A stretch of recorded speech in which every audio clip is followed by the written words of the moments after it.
บ้านกับซองอยู่กับครอบครัวมีความสุขการเตรียมการฉลองกันกับมีพอประมาณพอประมาณ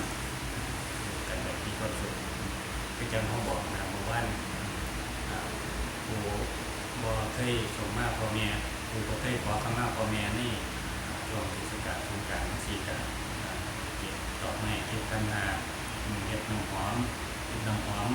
ไปสงเพิ่นนำกงกราบ3 เที่ยขอขมาเพิ่นสิ่งใดพอดีสิ่งใดบ่เกิดคุณพ่อคุณแม่ไปก็ขอขมาเพิ่นให้เพิ่นสิให้เพิ่นอวยพรให้แต่สิ่งดีๆลองเฮ็ดเพิ่นใส่ซ่อมใส่ปัจจัยให้เพิ่นให้เพิ่นกงกราบเพิ่นกอดเพิ่นให้เพิ่นอวยพรให้เพิ่นให้พรถ้าผู้เป็นพ่อผู้เป็นแม่กันผู้เป็นรู้จักเพื่อเป็นกับนายพรทุกวันพรทุกวันจะทาสักที่เพราะว่าพ่อแม่ในบ้านกับเปรียบเสมือนพระอรหันต์ในบ้านที่ถูกเต่าถูกฐานควรยกไปเสียนยกไปนอกหัว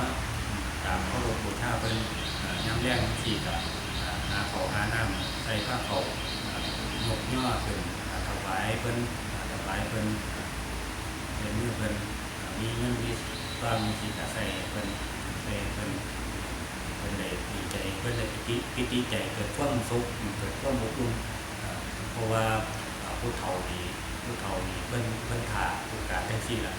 การทั้งสิ้นที่ลูกหลานที่ลูกเฒ่าที่ได้แสดงความกตัญญูได้ขอขมาคุณพ่อคุณแม่เฮ็ดเอาทั้งหมดเฮา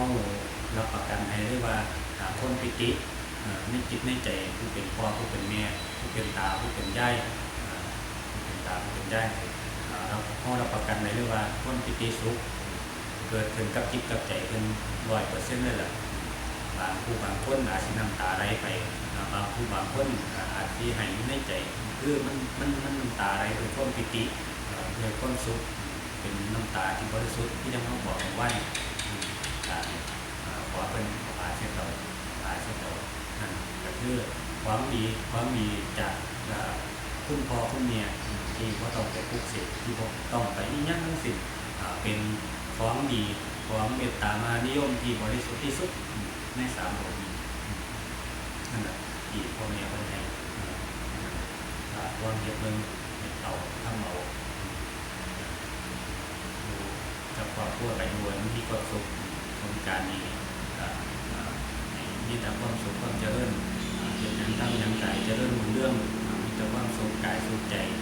คิดยังปรารถนายังการให้ได้สมจิตสมใจปรารถนาทุกสิ่งทุกอย่างทุกประการความเจ็บความไข้ความจนอย่าให้มีเก็บให้ใดๆของกำกายของทำอันตรายแก่ตัวเองและครอบครัวอยู่เย็นเป็นสุขทำการยังประกอบการยังธุรกิจยังการจะเริ่มมุ่งเรื่องมีแต่คนจะเริ่มมุ่งเรื่องนี่ยังที่รายกับที่พันไปเรียกว่าให้กลับกลายเป็นดีทุกสิ่งทุกอย่างทุกประการดีมือนี้กับเป็นดีไม่ไทยดีไม่ของไทยให้ฉลองกันแบบมีความสุขน้ำเมาในการในปัญญาลงในจังหวัดถ้ามันมีเรื่องขาดก็ได้กับให้พอบางลงเพราะว่ามันเป็นน้ำสูญเสียที่จะเมื่อวานเป็นน้ำสูญเสียแบบไหนแต่เพื่อมันเป็นน้ำสูญเสียส่วนนึงเป็นรับแรกที่มองเห็นเลยก็คือสูญเสียเงินทองเพราะว่าต้องตกต้องไปซื้อสูญเสียเงินบางคนก็สูญเสียหมู่พวกบางคนก็สูญเสียเครือญาติพี่น้องบางคนก็สูญเสียเพื่อนฝูงไปอย่างนั้นนี่คือน้ำสูญเสียอย่างนี้ปัญญาโลกจะหน่อยร้องกันมีความสุขอย่าใส่ชีวิตเลยก้นประมาทให้มีสติอยู่ตลอดเวลาจังสัน